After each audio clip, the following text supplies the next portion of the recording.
टिंकू भैया कि भैया चांद के आजरिया नियन गोर बार हो।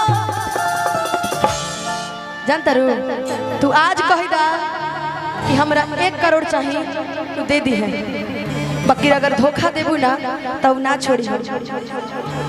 धोखेबाज है ना। उनको हम एक बार बोले कि भानु भैया जाना तरह बियाह करला, पहले सुकुराहे रहे एकदम जीत लियन। कहानी भैया बियाह करला, एगो गाना हमारे याद रखिया कि राजा कइला बियाह तू मोटा जाइबा हो, कइबा में हाथ के हाथ तक गोटा जाइबा हो।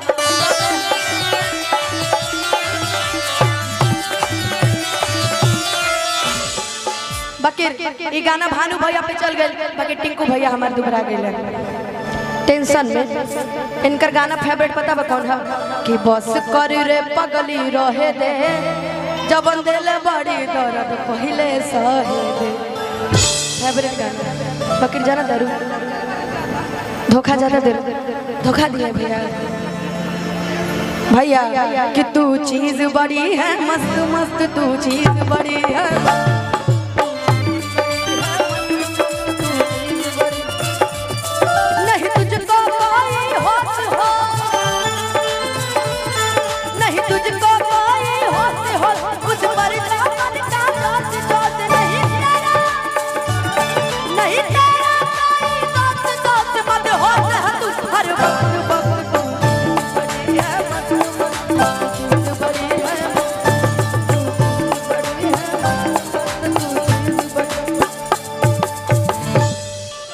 डांस के ट्रेनिंग लेता नहीं आजकल देखा था नहीं, जितना डांस जितना भी लोग करत रही सब गाना गावत रही, तो हमने के गावत गावत ठुमका चलबे करेला।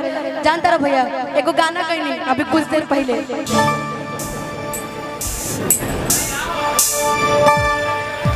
अच्छा मुकेश जी मुखिया प्रत्याशी है भैया, महादेव से यह प्रार्थना बार हुआ जीत जाए और वह कार्यक्रम कराई हमने के जाए। हाँ ठीक बा। अरे अच्छा आज बाबू किट्टू के आज बर्थडे हो, तो एक बार तनी बाबू के तनी एक बार बाबू खड़े एक बार जोरदार ताली बजा दी तो। कि रंगी गुब्बारों से मंडप सजाया है, मिश्री मावे का केक मंगाया है, इसको चखेगा बाबू तू तू तू तू, सब बोलेंगे हैप्पी बर्थडे, सब बोलेंगे हैप्पी बर्थडे।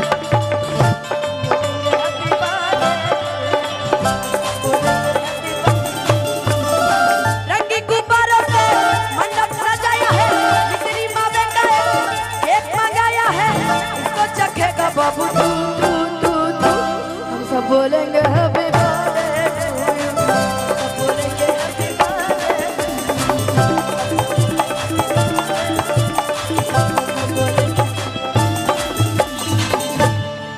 कि हम सब बोलेंगे happy birthday to you. Tinku भैया सकल मिला था ना इनकरा से, हमरा से मिला था कि एक बरस पूरा हुआ इंतजार का, आया है जन्मदिन मेरे गोपाल का, कि एक बरस पूरा हुआ इंतजार का, आया है जन्मदिन मेरे गोपाल का।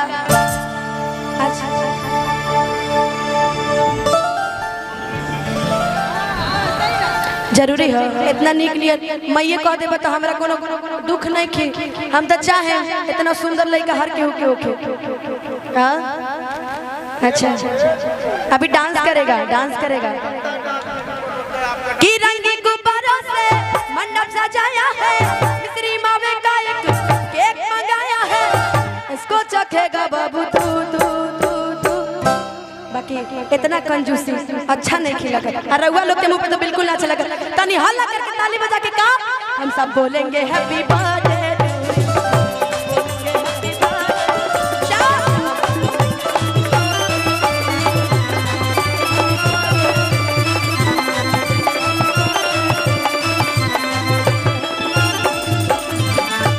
कि हम सब बोलेंगे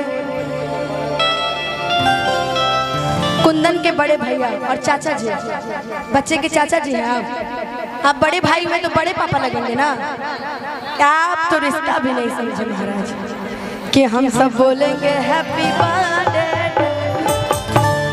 हाँ जानता है टिंकू भैया, बाकी गोलू जी आज हमरा फिर हमरा शर्म लगे हम टिंकू जी के अपन डांस दिखाते रहने। आज हम गोलू राजा के कट कॉपी कर ले बने, जानता नहीं भैया टिंकू भैया गोलू राजा के कट कॉपी कर ले बने। आओ कूलर वाला गावत रही ना हुड़का में, ओकरे बाद गोलू राजा गिरा मत कि लगे लगा रमिया बनिया डोलाए देता गे। छोटी हमरा से कहली हो कि डांस हम कहनी गोलू राजा से सिखले बने कि लगे लगा रमिया बनिया डोलाए देता गे। हुड़का हे राजा हो हे राजा हो हे राजा हो हे राजा हो हमारा ला कूलर लागा।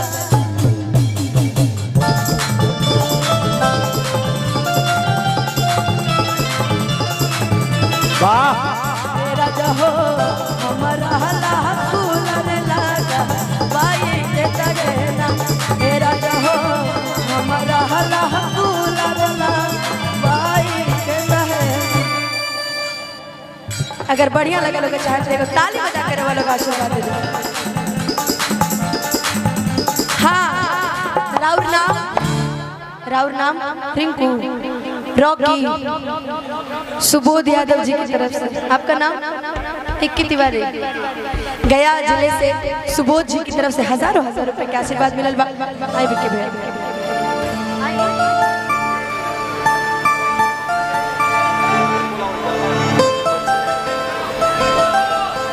हेलो हेलो हेलो पूजा पूजा तू हेजे खड़ा रह, हेने रह।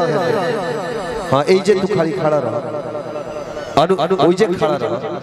अनुपमा जी के बाद हॉर्लिक्स चाचा के आदेश आइल बा कि भाई गोलू राजा के मंच पे बुलावल जाओ। अब का रुआ चाचा के आदेश बा हमनी के भाई गोलू राजा के मंच पे बुलावल जाओ। और हमनी के दिल के करीब रहे वाला हमनी के बड़े भैया प्रणव भैया बैठल बने, प्रणव भैया के भी स्वागत बा। और चाचा के डिमांड बा अनुपमा जी लाजवाब गायकी बा, तहर गायकी के कायल बानी जा। अब भाई गोलू राजा के मंच पे बुलावल जाओ। हमनी के किट्टू बाबू के जन्मदिन में चाचा आइल बानी जा। ए पूनम अब ज्यादा देर किट्टू के मतलब किट्टू के हमारा किट्टू के दोसर चीज बनावे के बा। किट्टू के जानते का बनावे के बा हिमालय के बुलंदियों से। हॉर्लिक्स चाचा हिमालय के बुलंदियों से एक दिन टंकार उठेगी, ये चूड़ियों की नहीं तलवारों की झंकार उठेगी। आप देखिएगा खला कांप उठेगा और हिल जाएगा पाकिस्तान का सीना जब ऐसे बाबू के हाथों में हथियार उठेगी। इसको जवान बनाना है। अब बबुआ के आशीर्वाद दे दो, किट्टू सरहद का जवान बनेगा।